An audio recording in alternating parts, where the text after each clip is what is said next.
Cocaine, alcohol, drugs. That's where it started. And it's funny because me and this guy, before we met each other, this is gonna be the untold story of Brian and Tahj, by the way. Like, it was to the point that like we fucking hated each other. I get emotional. Fucking love you, bro. I'll be seeing it here. Because a lot of you guys that have been following my story, following my YouTube, following my podcast, etc., you know that Cole and I are brothers. And what you don't know is that before Cole and I, there was Brian and Tahj. And so today we're gonna tell the untold story of Brian and Tahj, and you guys hear from me all the time, so fucking what's up, dog? What's up, bro? Dude, I'm so happy to have you here, man. Dominican suits you. I like it. Yeah, no, I have a beard now. You got a beard now, bro. I inspired him to grow the beard. Yes, you did. Yeah, get the Lambo. Get the Lambo. And dye his hair blonde. Should I say I'm like a genie, bro? Hey, never had a friend like me. When I say shit, it's like, I don't know about that, but I like being a genie. Dude, we go way back. Like, I remember before I met Brian, people would come up to me in the bar that I was working at and literally mistake me for him all the time. And it'd be like, I'd get pissed off. Like, I'd be like, literally like, dude, I don't know who this fucking Brian guy is. Can I swear? yeah, go ahead. I don't know who this fucking Brian guy is, but like, I'm not him. Like, what, like, who is this dude? And then over time, over like the course of 2-3 months, I like started to know who he was, started to like creep his page, started to be like, man, fuck this dude, bro. He's stealing my fucking identity. And then eventually, did you come into my bar or did I come into yours? So I had the same thing. So like people would come up to me all the time and they'd be like Tahj? And I'm like, who the fuck is Tahj? They're like, you and this guy named Tahj look like identical. Yeah. And I'm like, what? I'm like, I don't even know. I'd be like, not only do you look identical, but you also act identical. Yeah. I'm like, I literally have no idea who this dude is, so whatever. So I'm bartending, I'm behind it was me. I was behind the bar at Standard, I remember it. And I was like, Right. getting fucked up. This is back in like my drug addict days. So like at this time, I was fully addicted to cocaine. I was getting fucked up every day. I was just getting started. Yeah. So I'm like behind the bar and I'm drinking and partying, whatever. Yeah. And I like look across the bar and I see this like handsome black dude that looks like me. And I'm literally like, I like looked at him, I'm like, you're Tahj. And he's like, you're Brian. I'm like, people are fucking saying that I look like you. He's like, bro, people have been saying the same thing. I think that was our first, like, the first time we met. And then we worked together for a couple months at Standard. You were my bar back. And we were doing shady shit. Yeah. Yeah. When we're talking about shady shit, like we're just gonna be I'm just gonna uncensor it. Like, unfiltered right here. Unfiltered. Like we would like meet up before work. We would get fucked up. We would be doing cocaine, and then on shift we'd be sneaking off to the fucking ice machine doing. Hey, the ice machine, bro. Ice machine. The top of the fucking. Yeah, we were shady. Like we were shady. filling up bottles. He was filling up bottles and shit. Yeah. With fucking water. Yeah. I saw it one time and I was like, that's genius. It's like, why didn't I think of that? You're a goddamn genius. Yeah. That was just like, yeah, super shady time in my life. So yeah, for those of you guys that have followed my story, you know that like I was heavily addicted to drugs. I remember one night specifically where I like asked him, I was fucking high as fuck, and I was like, can I use your car? And I literally needed to go pick up drugs or something. And he's like, yeah, sure, whatever. And he like gave me his truck. And so I took his truck, and my car got repossessed because I was addicted to drugs and I couldn't pay the lease payments. So I took his truck and I went out for a drive. And when I went out for a drive, I ended up driving into a pole. And so like, I like drove the truck and I like turned right and I like turned into a fucking pole. McDonald's pole. A McDonald's pole. He was in a McDonald's drive-thru. My truck was too big. Yeah, so I remember getting back to the bar. I ended up going to see a girl. That's what I was doing. So I remember like playing it off like it was totally cool. I'm like, this is my boy's truck. He won't care. He's delusional. And so I come back to the bar and with a dented truck, and I was like, oh yeah, by the way, I didn't tell you. No, I drove him home after. I didn't tell you. I drove you back to your condo after work. Yeah. And I got out of the car and I was like, what the fuck happened to my truck? Yeah, he didn't tell me. I don't know. Were you gonna tell me? I don't know. I don't fucking know. I was high. Yeah, so anyway. That shit was crazy. A couple weeks later, I ended up getting fired from Standard for stealing, drinking, filling up bottles, doing drugs, etc. And I ended up getting a job at Black Betty, which was across the street for another couple weeks. Black Betty, 2 weeks later, I ended up getting fired. Remember that? Yeah. I ended up getting fired because I was drinking and doing drugs behind the bar. You're like a fucking idiot. And that was basically the end of my bartender life. I didn't get fired from Standard. I did coke with this guy who owned another bar on the same ice machine we were just talking about. Yeah. And then he offered me a job. Hell yeah, nigga. So, literally. So he was like, how can I find the best employees? Go do drugs with them and then fucking hire them. It was crazy. Yeah. But then literally he like hired me, and I worked there for years and years and years, and that's kind of what sparked my like descent into like drugs and degeneracy, because like I had just started Yeah. when you were in the thick of yours. Yeah. And then while I was working at, like it just like kind of got worse and worse and worse. Yeah. But I think like there was even like a little stint, or maybe even before fucking Standard, before I met you, Yeah. where I was doing like M at Nissan. I worked at a Nissan dealership. Yeah. And I was doing like M during the day, driving cars and shit. Jesus fucking Christ. Yeah. Like it was like bad. Like so like we both know what it's like Yeah. to be at that rock bottom kind of place Yeah. where you're literally just like your sole life's purpose is to just like get fucked up because you're lost and you don't know what to do with your life. Yeah. But then the really cool part of this story, I think at least, is that he was in the middle of his shit when we met, and then he kind of like got himself better over the course of that same summer. Yeah. And I was getting more into the thick of it, right? And so I watched you Yeah.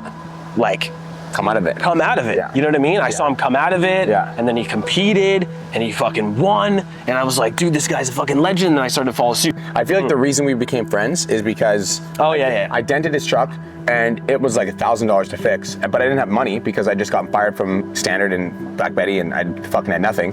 And so that summer, I went to work at a summer camp and I was literally making $15 an hour. And all the money that I made went to two places. Number one, I was paying back the drug dealers that I had like done all this drugs from. And number two, I ended up paying you back. Yep. For your truck. He's a man of his word.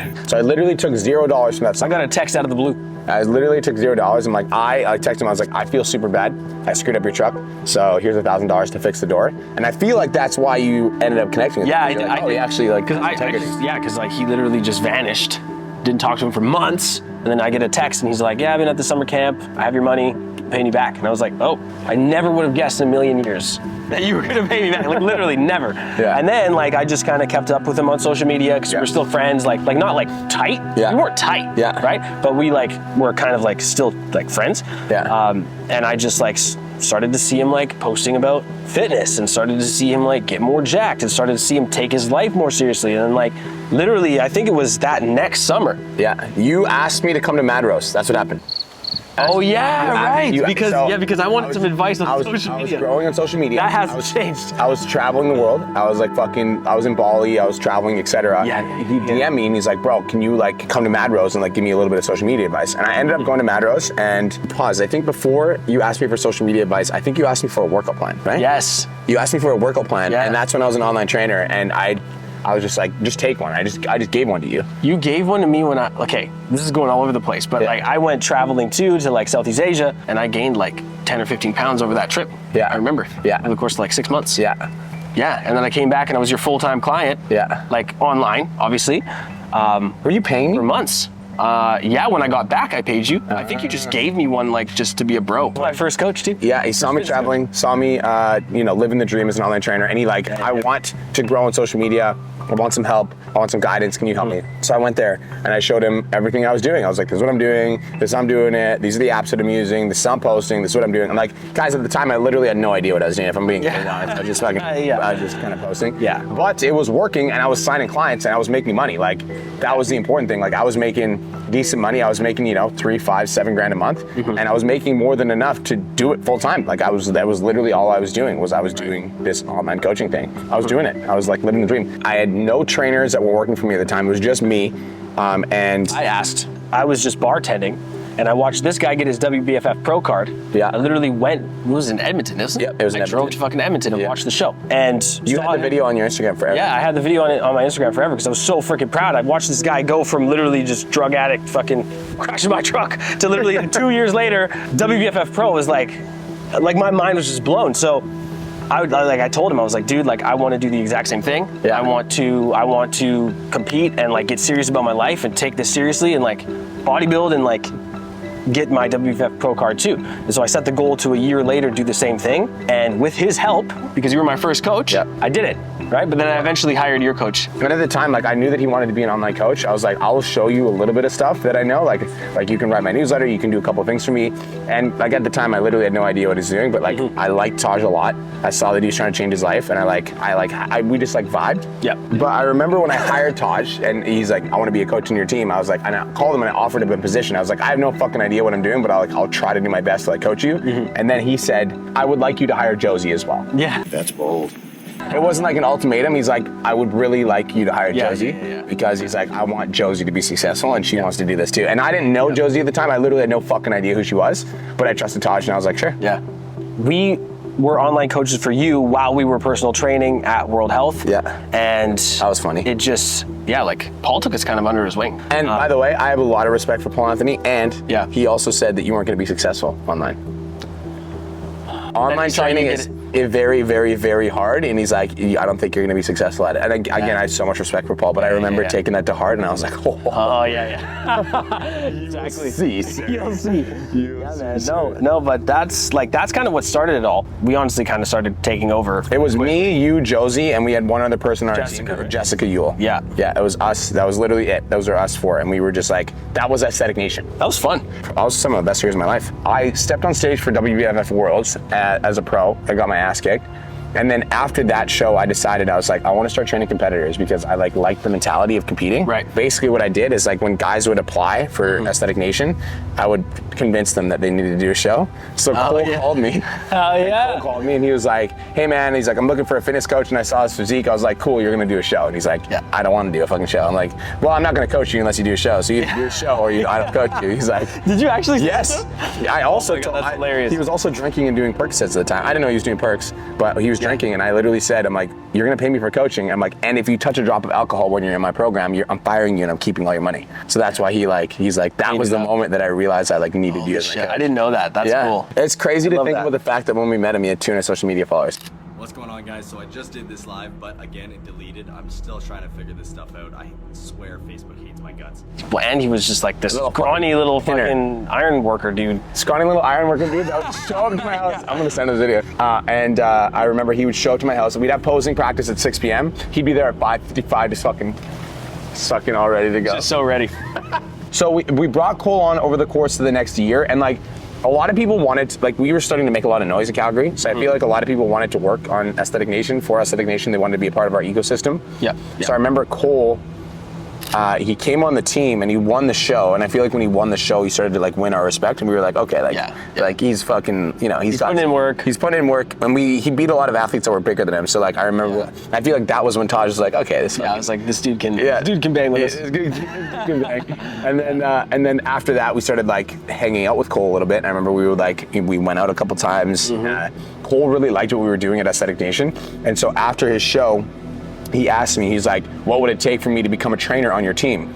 And I was like, well, we don't have any positions right now. And so I was like, I'm still trying to mentor Tahj and Josie, so I don't really have anything. But I told him, he's like, I really want this. I was like, if you get your personal training certification and you win your next show, I'll give you a spot on the team. Oh yeah, the challenge. And then he fucking did it. Yeah, he got his PT certification while working as an iron worker full time, and he won his next show. And after he won his next show, he came up to me, he's like, I'm not gonna leave until you give me a job. Hire me. I was like, those are the times. It's Brian put Cole through his paces at the beginning, but I always loved Cole, man. To this day, Cole's got a special place in my heart. If he watches this right now, fuck you. I agree, bro. So that period of time, we were all just growing Aesthetic Nation. That period of time, we also were getting a lot of fucking hate because we had a lot of clients. And we were taking over, and we were just this young fucking team. I was 26, you guys were 23, 22. We were young, and we had a lot of fucking clients, and people saw that, and they were like, how are these kids getting all these clients? They were pissed. Let's just be honest. Let's call a spade a spade. And then introduced my ex-girlfriend, and I'm not even gonna name her name. Introduced my ex, and she who must not be named. And when my ex came into my life, I was just smitten at the time. And she was a competitor, and I was training her for a show, and it just kind of happened really fast. It was one of those things where we were just super attracted to each other. And as soon as I brought my ex into my life, Josie just did not like her from fucking day one. I hate this bitch. Yeah, it was day one. Day one, Josie hated her. Day one. Yeah, you know when you instantly just kind of don't vibe with a person? It was kind of like that. I didn't hate her. Yeah.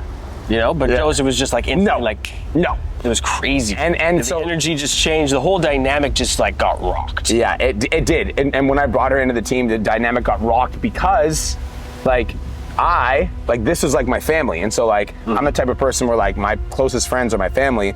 And so I'm my family was here, but then I was also like head over heels for this like girl.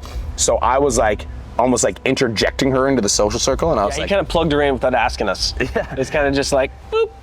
but it's like at first it was I Who is plugged her- this? I Oh, plugged she's her always into, been here. No, she hasn't. as plugged her into like as like she was hanging out with us, and then I feel like this wasn't my mistake because I definitely take this on the chin where she like wanted to be an online coach, and I was like, I'll teach you. That was a big mistake. And it's like, and then it's almost like I made Josie and Tahj work so fucking hard to get a spot on the And team. Cole. And Cole was pissed about it too afterwards. He ended up telling me like years later, he's like, yeah, fuck you for that. Yeah. But Cole was like super loyal to me because I'd helped him overcome a Percocet addiction, and I know like me and you were brothers, so you were like, doesn't fucking matter, whatever. Whatever you say, like I'm fucking with you. Yeah. But Josie was just not having it. Yeah, Josie- She was just like fucking not having it, and I could. Well, it's just because they like constantly were like there would just be, we had different roles and responsibilities on Aesthetic Nation team and stuff like that, and like stuff wasn't getting done, and it was just kind of like they just kind of kept like banging heads a little bit over time, and it just kind of eventually got to a boiling point, and then it just like boiled over. It was like boiling point, but it was like boiling point, but it wasn't like on the surface. It was like resentment. Like when we would have team meetings, it was like the team meetings that used to be really fun. There was always like this fucking tension in the air. It was like tension in the air, you know. And then I'm sure when the team meetings were over, when you went home, you had to deal with fucking the tension, and then I had to deal with the tension. Yeah, it was. And I was like talking her down. I'm like, everything's gonna be fine. And it just caused a really fucking big rift. It did, and I think that like, at the time, like I didn't really know how to deal with it because I was still like new to like leadership.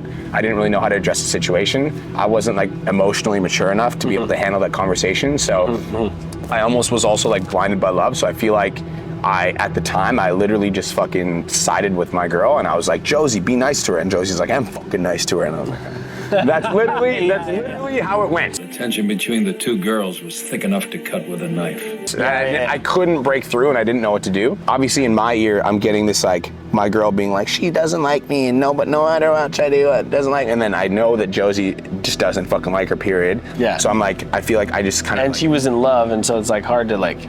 What do you fucking do, right? Like I didn't know. Exactly. I didn't know. And I understood that too. I think like there was like a moment where it was kind of like the last straw, and I think it had to do something with we did challenges. We did a lot of challenges. Right. And I think there was one time where Joe's kind of crossed the line with you that I remember. I think that was like I know exactly what happened. Do you know what it was? I know exactly what happened. Because she didn't want to pay the business. Here's what it was. So I remember very vividly. So we remember how we tried to do the tone at home thing? Yes. So the tone at home thing, it would like cost me 10 grand to get set up, and then it never ended up working, which whatever. But I remember feeling, and this was my feeling, this wasn't the truth. I remember feeling I invested in you, I invested in like 10 grand, it didn't end up working, but like I felt like, I was like, I deserve like the fucking investment back. That's how I felt. Oh, okay, and I remember, I've never been told that. This is the first time that's so fucking raw. Yeah. So I remember that. So and then I remember Josie actually asked me. She's like, I want to do a challenge, blah blah blah. Because like she was working on Aesthetic Nation. She's like, I want to do a challenge. I'm like, yeah, fucking go for it, do it. And But it was for her own. It was like her own challenge, not for the business. Right. Not for the business. Right. And when she did the challenge, and then she didn't give a cut to the business, I viewed that as like the ultimate betrayal. Yeah. I was like, what the fuck? Yeah. I was like, I literally just helped you quit your job. I literally just helped you go online. I literally have been mentoring you for so long, and you don't want to fucking like give the business a cut. I was like, I don't know why. It's so funny looking back now. It doesn't even seem like that. I know. It's funny. I think it was because of the tension. It was because of the tension. And it was already at the boiling point. Yeah. And then there was one thing that just snapped the fuck. I agree because looking back, it seems fucking. It is fucking silly. But I remember like that year of tension that built up to that moment, and then when I was like, holy fuck, she didn't give a cut to the business. And then I thought to myself, there's gonna be a challenge after challenge after challenge. I'm like, then I thought to myself, if she's gonna do it, Tahj is gonna do it, fucking Cole's gonna wanna do it, is gonna wanna do it. I'm like, fuck. So I was like, I just need to solve this problem. So I remember being in Brazil with and I remember when I was in Brazil, I called fucking Josie in the middle of the night for you guys. Yeah. And I was like, you're fired. You're fired. Yeah. And she's like, what? I'm like, you're fired, dude. Yeah, I was like, that's that wasn't it. good. I remember that call. She's like, I was like, that's it. And she was like, what the fuck do you mean? I was like, you did a challenge and you didn't pay the business. And like, I'm like, I've mentored you for so fucking long. And I'm like, you're fired. I'm like, I can't have that. And she's like, what the fuck, B? And she was so mad because like we were legit. He was her best man. I was literally her best man at her wedding, and I was like, friendship aside, I'm like, you started a fucking challenge and you didn't give the business a cut. Like, I can't have that. And I remember I was like, that's it. And then you called me. But again, I think it was literally like, because again, looking back, it does seem kind of funny. It is fucking silly. You know what I mean? I think it was more than anything, the tension, and then just like, Just for some context, Tahj and Rosie literally lived next door to me and we lived next door. They Next moved building. They moved in next door, and we never hung out because it was that bad. We never hung out. We only met for team meetings. That's it. We never hung. We literally lived across the street And just fucking because it wasn't like we could like hang out as friends. Yeah, it was because it was like they fucking hated each other. Imagine if it was like that with Kirsten and Yeah, dude. Kirsten and Josie love each other. So that's good. Yeah, We fucking counted that one. yeah, dude. We couldn't hang out, and I think it was a combination of like me having my own fucking trauma with like feeling like abandonment issues. I think it was a combination of like me not knowing how to clearly communicate in the business. I think it was like because I'm gonna be honest, we thought that like the reason was, and this is kind of where it gets a little bit bad, right? But like we were pregnant, remember? We told you. And so what happened was Jose felt like, I'm just gonna tell you this because she's never told you this. She felt like you didn't want her on the team because she was gonna get fat. Definitely not. I know, but that's what she felt. Crazy. Yeah, so she felt like because it was Aesthetic Nation, she wasn't gonna be aesthetic Definitely anymore. not. And then like she thought that. I got chills. So she kind of brainwashed me into thinking that, and then I was like, fuck this guy. And then that's where it just went. Dude, I remember when I fired Josie, I was 100% confident. I was like, I'm gonna fire Josie so that she can do her own thing. This is how it played out in my head. Literally. Like, I'm gonna fire Josie so she can do her own thing. She will be free from the team. She doesn't have to deal with anymore. I'm like, me, Tahj, and Cole are still gonna build, and it's gonna be fine. Yeah. That's literally how it played in my head. Yeah. Do you know how delusional you sound? I was like, Josie can do her own thing. I'm like, because Josie doesn't work like that with women, though. Josie does not. By the way, Josie does not. I love Josie to death. She does not like listening to people. She is very fucking stubborn. And so I'd tell her to do something, and she'd be like, she doesn't even listen to me. She does. I love Josie, but like she does not like listening to people. So I remember when I fired Josie, and then Tahj called me. Me and Tahj are legit brothers, even though there was tension between and Josie. Like we were like, we were brothers, still fucking like brothers, like legit brothers, like me and Cole level brothers. At this time, it was like me and Tahj, and then Cole was still like working his way into like the brothers. Yeah, it was. Yeah. That's how it was. Tight, like we were bro. fucking tight, dude. Yeah, we were super. And I remember when Tahj called me, and he was like, "Bro, what the fuck are you doing?" I was like, "I can't have Josie on the team, bro." I'm like, "I can't." I'm like, "She's like, it's not working. Tension with." Etc. Like I cannot have Josie on the team. It's just like the decision's final. I'm not gonna change my mind. I'm like, I'm done. He's like, well, if Josie's gone, I'm fucking gone too. Fuck you. And boom. And I remember like being on the beach, and I was like, what? You were confused? I was yes. I was shocked. I was shocked. Yeah. Because we were brothers. I was shocked. I was like, there's no way. I think there was no way. Like look, the way I see it looking back is I think it's almost like you sided with your girl, kind of, and That's I exactly sided what with happened. mine. That's exactly not a little bit. That's exactly what happened. And like there was something in between that like made it snap, but it was like I chose because she was my wife at that point. Yeah, she was my wife already. Yeah. So this is where it gets interesting. So you were pissed. Tahj was fucking pissed. So he calls Cole. He's like, yo, fuck this guy, dude. Yeah. He's like, fuck this guy. He's gonna fuck you. He's gonna fuck you. He's like, there's no fucking way this guy's gonna do what he's like, if he does that to me and Josie, he's gonna do that to you. I'm like, so I fucking call Cole, or Cole calls me. And he's like, bro, he's like, I gotta be honest. He's like, I don't know what the fuck's going on over there. He's like, and I'll be honest, he's like, I'm out of it. He's like, this is not my shit. He's like, this is your guy's shit. Yeah. He's like, but he's like, how do I know you're not gonna fuck me? And I was like, I'll give you 25% of my business right now. And that's how Cole became my fucking partner. And that's how he became the partner. That's how Cole became my fucking partner. But that's the thing, is it like, it was supposed to happen that way, because now you guys literally have your fucking business that you guys have built together. Yeah. Right? And I have this life here in Dominican that I built with Josie, right? So it's like, things are meant to fucking happen. And then over time, like there was a lot of There was a lot of bad energy. We didn't talk for We didn't a couple talk of years. literally, like, it was to the point that like we fucking hated each other. Like we were blocked each other on social media. Like we didn't look like I don't know. So I'm gonna be honest. I don't know. It sounds so silly. I know when we it's say it. weird. It's weird though. I'll be honest. I don't think I hated you. But I didn't hate you. But I knew that you hated me. I didn't though. Really? No. I was didn't. blocked on everything. I was convinced because I remember I was friends with Cole. I was friends with fucking, Corey. They all talk to you still. And they're like, yeah, I just talked to Tahj. And I'm like, you talked to Tahj? Yeah, I know. Like, you wasn't going talking to me? I felt betrayed. Yeah. Betrayed. I just felt like it was gonna be fucking us forever, bro. I thought it was like. Me too. It was just a forever thing. You know what I mean? That's what it felt like. And so like that was just like for you it was ultimate betrayal, but then like it was like that for me too. Yeah. So you felt betrayed, I felt betrayed, and then like two people that are betrayed can't really that doesn't work until there's like time heals, right? Yeah. Until time goes by and until people deal with their shit. Yeah. You know what I mean? Because you dealt with your shit, I dealt with my shit. You broke up with your girlfriend, met your wife, right? Bro, when I fucking like we've both grown, and then it got to a point where I grew to the level where like I started to unblock him, I started to look at his stuff, I started to be like I want to reconnect with this guy, and then over time I grew into the person that was able to let it go and move forward. I had resentment towards you. when I was when me and my ex, she who must not be named, broke up. I literally thought to myself, I'm like, Josie and Tahj are gonna be fucking just like jumping around the house being like, you fucking idiot. Literally. I don't even remember honestly when that happened because I wasn't following you, but yeah, I remember. I'm just glad it worked out. Yeah. You know what I mean? Yeah. I'm just glad it fucking worked out. Yeah. And now our wives are like besties. It is. Now me and you are like fucking tight again, man. Yeah, It's it is. back to my fucking life, bro. It's crazy. Makes me happy. He ended up calling me on the way to my bachelor and bachelorette party.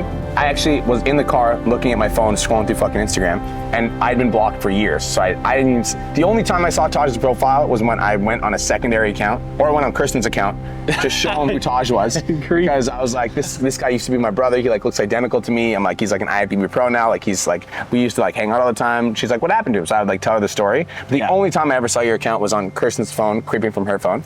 Yeah. And I made sure I never liked any photos.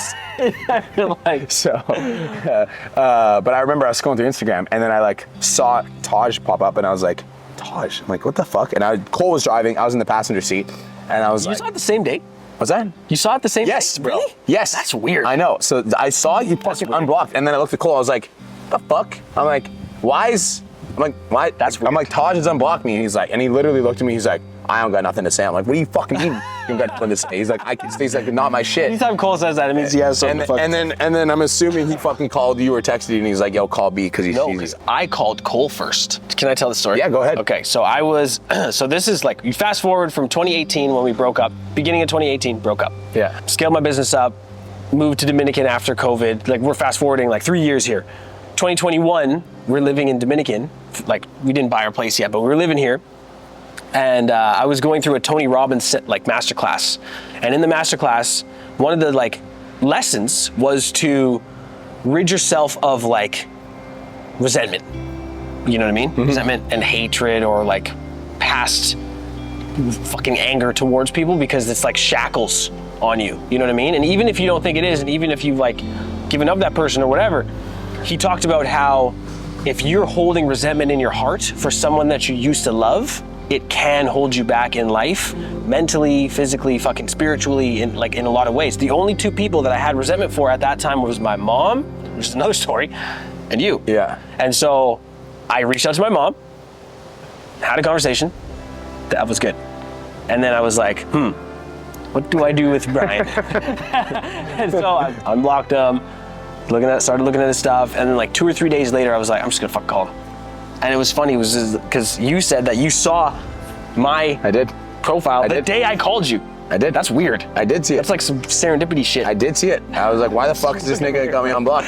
Yeah, so I called him and I was just like, Brian? And he's like, yes. And I was like, it's Tahj. And he was like, hello? Dude, and then I just basically like, I think I remember how the call went. I basically just told you that like after we split up, we went our separate ways. I started doing my own thing, like business-wise. I built up like my own life, and I wanted to tell him more than anything that I held no ill will against him anymore, and that like I didn't want him to think that I hated him. I wanted to be at peace with the fact that like if we weren't going to be friends, it's totally cool. If we like, I just wanted him to know more than anything that he doesn't need to expect that there's someone out there sending bad energy towards him, because I've been seeing his success, I've been seeing him growing. I respected his grind and his commitment, and so I wanted to just like, I just wanted to fucking tell you. I didn't even want to just like, I didn't want us to be like besties again. Like I didn't think that was even gonna happen, because I fucking thought he hated me too. So I was literally just like, you know what? I just want you to know that there's no ill will, there's no bad energy. Yeah. And I used to love you, and that love has now turned to respect. And then I was like, I'm getting emotional. I was like, I have been following you for like fucking 3-4 years. I'm like, I see you have 2 kids now. I'm like, I watched you win your IFBB Pro card, and I wanted so bad to just reach out and just be like, congratulations. But I was like, oh, you can't. But I just like was so proud of you, and I saw everything that you had done. Thank you, bro. And I was, I feel like I was like waiting for that call. And then, Really? Yeah, bro. You felt like it was coming someday? Well, I hoped it was coming someday, because that fucking call, I literally invited him to my wedding. Yeah. I was like, you want to come to my fucking wedding or what? Yeah. I'm like, no. I asked first, I was like, does Josie still hate me? Oh yeah, I was right. like, does Josie And I still said hate no. me? And he's like, no, Josie doesn't she hate me doesn't. anymore. I was like, okay, then I want to invite you guys to my wedding. And I invited you guys to my wedding. And then 2 or 3 months later, we jumped on the fucking jet and came to your wedding. Yeah. And supported, and that's where we first met Curse and Haley and the fam. And then I made the decision. I was like, if these motherfuckers live in the Dominican, they've got 2 kids, and they literally packed up in an instant to come support me on my biggest day, I was like, homies for life. Homies for life. And now we come to the fucking DR. Yeah, they've been here twice. Yeah, We've been to Kelowna twice. Yeah. And it's just gonna keep being like that forever, man. Because I love Kelowna. I fucking love you, bro. I'll be seeing you. We actually do look alike, right? We do. We do it's look just alike. like when I shave my beard. But he's growing his. So eventually, I'm gonna fucking have a beard like his. We're gonna do a fucking part 2. We also have very, very big news for you guys, but we're not gonna tell you what it is. It's involving the Dominican, and we'll tell you guys in the next episode. Where do they find you, bro? you can find me on social media at Tahj _Howell. TAHJ _Howell. HOWELL. And guys, I think that the lesson for me is that I think it's important not to close doors forever, because you never fucking know. Yes. You know, and there might be somebody that, you know, you're thinking about in your life that maybe you don't talk to right now, and that's not saying that, you know, it's a good idea to build a relationship with them right now, but I want you to know that like time will heal those wounds. And I literally didn't ever think that we'd be friends again. And to be where we're at right now is a really fucking cool thing. So hopefully this episode was inspiring. Go follow Tahj. He's a legend. We'll talk to you guys in the next episode. Peace. See you guys. Peace. Fucking love it. That was cool. That was cool. Babe, what do you think?